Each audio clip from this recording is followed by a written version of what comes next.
রমজানের সরবরাহ কম থাকার অজুহাতে নিত্যপণ্যের দাম বাড়িয়ে দিয়েছে মুন্সিগঞ্জের এক শ্রেণীর ব্যবসায়ী। বাজার পরিস্থিতি খবর জানাতে মুন্সিগঞ্জ থেকে সরাসরি যুক্ত হচ্ছেন সহকর্মী এম তরিকুল ইসলাম মাহবুব। তরিকুল তরিকুল এখন কোন বাজারে আছেন? সেখানকার নিত্যপণ্যের দাম কেমন দেখছেন? আর ক্রেতা বিক্রেতারা কি বলছেন, বিস্তারিত জানাবেন।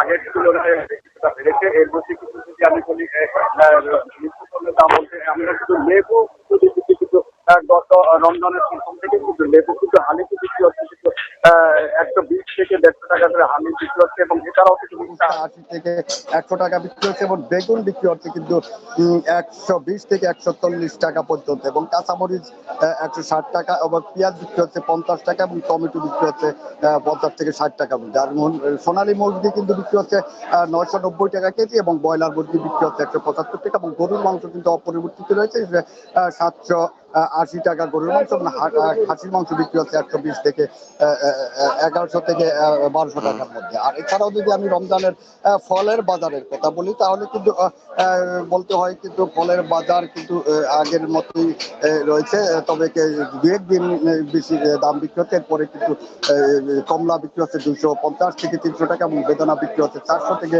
500 টাকা এই বিক্রি হচ্ছে, এবং খেজুর বিক্রি হচ্ছে কিন্তু 250 থেকে 1200 টাকা পর্যন্ত। এবং আর মাছের বাজারের কথা বলি, তাহলে কিন্তু মাছ কিন্তু অপরিবর্তিত রয়েছে। মাছ বিক্রি হচ্ছে 350 টাকা কেজি, এবং পাবদা 300 টাকা, বেদনা কিন্তু 400 টাকা। আর এছাড়াও কিন্তু আমি বাজারের বিভিন্ন বাজার, এছাড়াও কিন্তু আমি জেলার বিভিন্ন বাজার কিন্তু ঘুরে দেখেছি। সেই বাজারগুলোতে কিন্তু এই দাম কিছুটা আগের তুলনায় কিছুটা দাম বেশি রয়েছে। আর এই ছিল আমার কাছে মুন্সিগঞ্জ থেকে সর্বোচ্চ